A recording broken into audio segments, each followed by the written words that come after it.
Alright, well, if you can hear me over all the chicken racket, today we're going to be working on these bucket cylinders on the tractor. They have started weeping for several months now because to be honest, I beat the crap out of this tractor and overuse it. But I just got in the last couple of days, this one on this side has got to where it's a steady run. After I've used it a little bit and functioned it, it's just pouring a steady stream of oil out. So I can handle a seep, but I can't handle a run. So we're going to start breaking them down here on the tractor, and I'll take you along for the ride.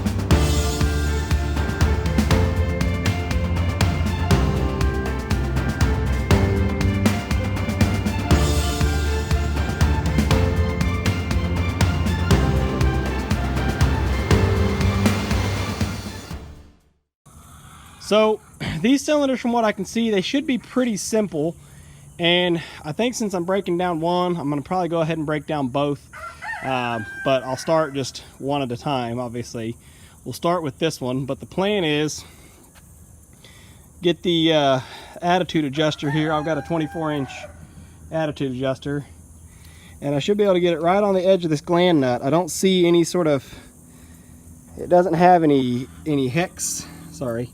It doesn't have any hex pattern on it to where you can get a big wrench on it, so it should just be a pipe wrench.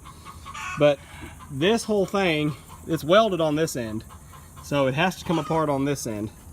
So we're going to try to bust this loose on this gland nut. Should be able to back that out, and then once that's, I'm just going to break the torque for right now.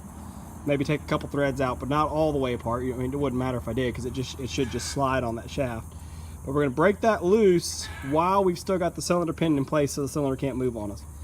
Then, once that's broke loose, then we'll take this keeper nut out. That'll let us pull this pin out, and then we should be able to pick the cylinder up and slide this whole ram out. We'll go ahead and disconnect our hoses too, top and bottom. That way it's not pulling a differential stick on us and making it hard to pull it out of there. So that's the plan. I don't know if I'll actually get the footage or not, but I want to just tell you guys what the process is planned to be, and we'll see how it goes. Well, we've got our first upset. It's a snap ring, which may or may not be, maybe a good or bad thing. I'm not really sure. I can't believe this whole thing is held together with a snap ring. That's kind of odd. It may be a snap ring and threaded in. I'm not sure yet, but we're going to work on getting the snap ring out first, which of course is the one tool that I don't think I have. Maybe I have snap ring pliers somewhere, but I so rarely use them that I wouldn't even know where they're at. So I've just got a couple flathead screwdrivers. Let's see if I can wedge in there underneath of it and pop it out with the screwdrivers. And then we'll see whether that gland nut slides out just that easy, or if it needs to be actually threaded out too. Okay, so I just wanted to show you guys what I've run into, or what I found. The gland nut does not thread in. It had a snap ring on the outside that keeps it from sucking up in the cylinder.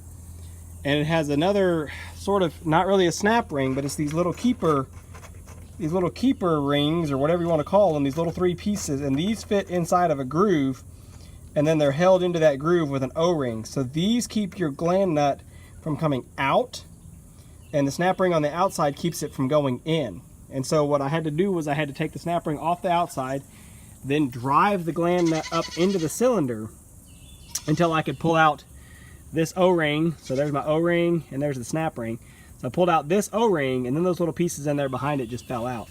So I've gone ahead and disconnected my pin now, and interestingly enough, when I did that, that cylinder did not hold any pressure at all. So just as soon as I pulled the pin, this whole assembly just folded down, and it poured all the hydraulic oil out of these hoses on the ground, which kind of aggravates me. But anyway, let's see if we can pull this thing out of here now, I would think. Yep. Well, there it wants to. So let me use 2 hands, but it wants to pull out of there, and it's just sprayed hydraulic oil all over the tractor. It shot out of that fitting. Oh, it's gonna be a mess. We'll have some washing to do when it's done. Okay, so we got the ram out, and was just kind of looking things over. Most likely where the leak is at, I think, because This O-ring looks pretty decent on the outside of the gland nut. I don't see any major rips in it, and for this thing to be leaking the way it was, it's got to have a big tear somewhere. So I'm guessing it's going to be the O-rings inside the gland nut, which make the most sense because those are the ones that take the abuse. This cylinder sliding in and out all the time, carrying dust and dirt in, because you get, obviously my dust seal there is ripped and broken, so you get dust and dirt sliding up on that cylinder, and that's what's going to chew on that O-ring. So to get that off, I've got to break this nut off the end of here. I'm going to put this pin end back into the bracket there on the tractor, pin it back into the bracket to hold it as a vise, and then see if I can get, I don't think I have a wrench this big, maybe I have some service wrenches that big, but get a wrench on there to try to bust that loose, and that should just thread off. I don't see any sort of keeper screws or anything, so this will thread off, and then you can slide this off the end and then take your gland nut off the end to be able to look inside of it and get the O-rings out of there. So let me pick at that for a little bit. Yeah, it made a bigger mess than I thought. As I started sliding this thing out, it blasted hydraulic oil out of there faster than you could even imagine. I mean, look how far it sprayed it all the way up onto the hood of the tractor, and I didn't jerk it out of there, I just slid it out, but it really launches it out of there. It's a lot more oil in there than you think, I guess. All right, so pinned it back in there, and we're just going to show you guys my my custom wrench that I made. I've got these little service wrenches, you know, I got these at Harbor Freight, and they've got a little short stubby handle on them. They're really meant for you know, being able to reach in behind something and use them basically as a backup wrench. But I actually kind of like them because they're all these different random sizes. They're all these sizes that are hard to find in a regular wrench, and they've got just a tapered handle. You can look down at the ones in the bin there. They've just got this kind of short tapered handle, and it just fits perfect inside my cheater bar here. So I use my cheater bar as a long handle on the wrench, and I just got this keeper busted loose, so it's turning now, which that was a little nerve-wracking. At first I had just the wrench and I was trying to tap it with a hammer, thinking it'd be torqued, you know, and that I could bust the torque, but actually smacking the wrench with a hammer wasn't working.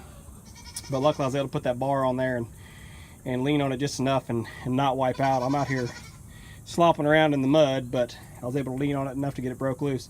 So we'll get that threaded off, get that slid off, and we'll get a look at those O-rings on the inside of there. I don't know if you guys will be able to see down in there or not. Try to get the light shining through it. You can see some little fibrous bits hanging off the top there. When I pulled this thing out, there was just a whole pile of what almost looked like metal fines. I had them on my finger. I guess I wiped my hands off, and now I can't seem to get any more of them to come out of there. But anyway, those little fibrous bits that you can see, those are coming off that main inside seal. So that seal's definitely done for. It's got, I'll show you, it's got a dust seal here on the outside, which is just plastic, just snaps in. And then you've got another, I wouldn't say this is really a seal because it's split, but there's a split ring, that white plastic split ring behind it, and that doesn't really appear to be holding anything. Maybe it's just another sort of dust seal. But then there's this main, you know, this main big, see, man, I can't get the light right, it's kind of overcast today. There's this main black seal right there that I'm going to say is our main O-ring, main seal. And then there's another one of these plastic, we'll just say it's a bushing. I think it's just a bushing to basically make sure this thing rides smooth. And it doubles as a dust seal because, like I said, with that split in it, it can't be a seal. But yeah, I'm going to say this big boy on the inside is the primary seal, and that's what's bad because it's coming apart. I don't think those are really metal fines. I think they were just bits of that seal. Now, I don't know if it's a, I mean, I guess it could be a metal seal, but I'd imagine it's just kind of a hard plasticky rubber. Anyway, I don't know that I want to pick that out of there. I think I want to take this to the actual dealer that services this tractor, and just like this, and see if they can get me all the new parts and pieces for the cylinder, versus trying, because, you know, if it had come apart and just been basic O-rings, then I would have just gone anywhere and got O-rings. But some of these, they're a little bit broader, you know. Of course, this is just an O-ring on the outside, but like I said, it looks like it's in pretty good shape.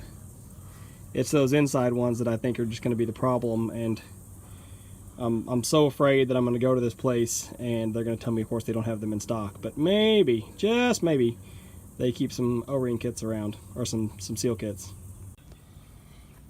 Okay, so we just got back from the parts dealer in town. That's all my old seals. There's a couple new O-rings in here. We're going to reuse these lock rings. But we've got this new seal on the outside here, which looks a little different than the old one. It's got a little bit of play in it that the old one didn't have. And this one's a double seal, which is kind of weird. There's a black seal underneath of the blue seal, and they're actually two separate pieces. So, I mean, I guess it'll work. I don't know. Seems a little odd to have it be a double seal like that, but yeah, I mean, I guess if they make a good contact. Anyway, so new seal there. We actually did not replace that O-ring in there. She pointed it out when we were in the store, and then I think we forgot. I forgot, and yeah, clearly she forgot. She said, oh, there's a seal in there, but we didn't replace it. Which I think, let's see, if that one leaks, that one inside of there, if it leaks, I don't know, it's there for a reason, so I don't want to say it wouldn't be a big deal. New dust seal, new primary seal on the inside of here. Oh, can y'all see that? Oh, look at that. Pretty blue. New one in there, which that was the primary issue. Those had totally fell apart. They were just junk. They came out in pieces. So that was really the issue that was leaking so bad. So new in there. New O-rings on the outside here. So yeah, all around new parts. So we're gonna get them slapped back on the cylinders now, and I think I kind of remember how to do it. So I don't know that I need to go back, but I might go back and have to watch my videos that I showed you guys this morning as how it all came apart. But it's pretty straightforward. The key is just going to be making sure like the snap ring and the O-ring has to go on there first, and then put your the gland on, and then put the thread on the whatever you call the piece on the end here, the stop nut or whatever you want to call it, inside of the ram. So yeah, let's try to get them put back together here and try to get little Rita back up and running. That'd be nice. All right, so we've got it all stuck back together now. Got hoses hooked up and everything. But I just wanted to mention these stupid dust seals. Out of everything I had to do, these things were the worst. And this one I could not get it to go in. This one I managed to get it tapped in there all the way. It's got a couple little nicks in it. But this one, I mean, it's basically already junked. It's got cut and split and everything else. So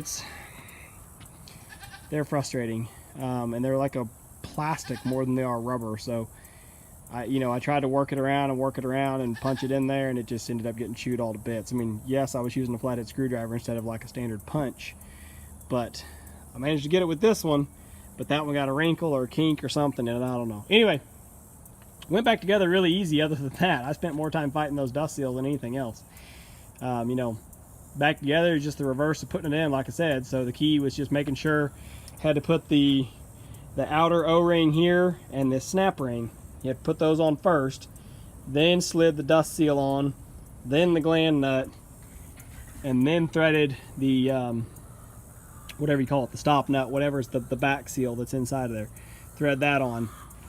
And then I had to pick the ram up and shove it. I had to actually tap it with a hammer to shove it into the cylinder, just to get it in there far enough that it would stay.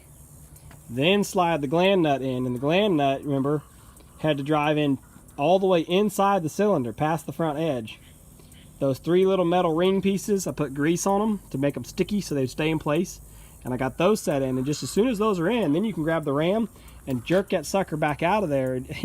This one I did real easy and gentle because I was nervous, so I kind of pulled it out easy, and once it catches those metal rings, it just stops, and you can't pull it any further no matter how hard you try. This side, I got them set in there, and I just jerked that son again. And I mean, bang, it came out, but it stopped right where it was supposed to. And once those are out, then you just put that O-ring in front to hold them in place and help seal it up. Snap ring goes in. Snap ring was a little bit of a struggle. I did find my snap ring pliers though, somewhere. Here we go. Would have been nice to have those this morning. I fought them off there with a screwdriver this morning, but I could not get them back on without the pliers, so I did have to go find them. So yeah, snap ring on, and then try to tap that dust seal back into that groove, and that was a pain. But the hoses are hooked up now, so we're going to start the tractor, I guess, and see what will happen. I don't know how low it is on oil. I don't think it's so low that it's going to be a problem. But those cylinders are full of air right now, so we've got to start the tractor, and we've got to work it a little bit.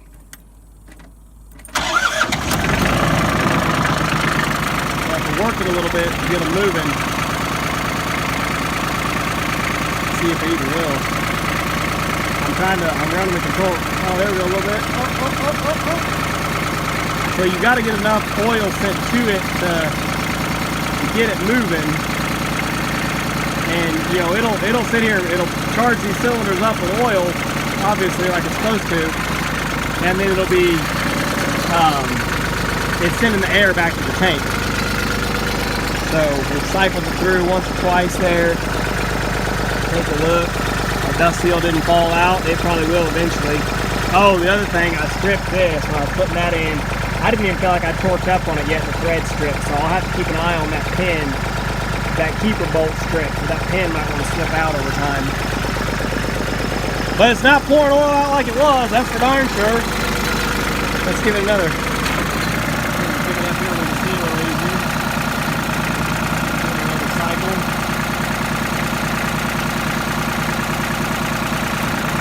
That should be where it leaks. I saw a little drip up there, but I think it was just kind of wiping itself clean. It's not pouring. Oh, you gotta get the layer. So it was this left side, remember, that's the side that was just pouring oil out. And when you're pulling back on the bucket, that's pressuring this hose right here. So it's filling the void between that outer dust seal that's in the gland nut, or not dust seal. It's filling the space between the gland nut and that stop nut on the back. So that's where you would see the most pressure on that gland nut. And that's where it will leak. There I just held back against it and just held it tight to try to force it. Nothing's leaking. Now when we go out, when you're pressuring out, you're pressuring this hose up here, and it's just pushing that whole stop assembly down. So you wouldn't really know if that was leaking because it would just bypass internally. You wouldn't necessarily see it leak at the gland nut. That's it, people. Got it flat back together and it doesn't look like it's leaking any. It'll be interesting to see now. Shut that tractor off. It'll be interesting to see now. So I was having a lot of slop and a lot of play in my bucket because those seals were worn out. Both the gland nut and the interior seals were worn out. I was having a lot of play, a lot of flop on this bucket. I didn't have very much control over it. So it'll be interesting to see now when I set that bucket on the ground and I kind of play with it to see if it's tighter like it's supposed to be or if it still wants to flop. If it's still flopping, that's an issue with the internal seals, that oil's bypassing that internal ram. But like I said, that's, you know, I took it all apart because the gland nut seal was leaking. But ultimately, we replaced all the seals on the inside because I knew those other ones were worn anyway. They looked fine, but they were worn. So yeah, I'll have to get on and give it a test here in a little bit and put the bucket back on and kind of see how it rides. But for right now, we're done. I gotta get all these tools cleaned up. I gotta go get myself cleaned up and go get some dinner.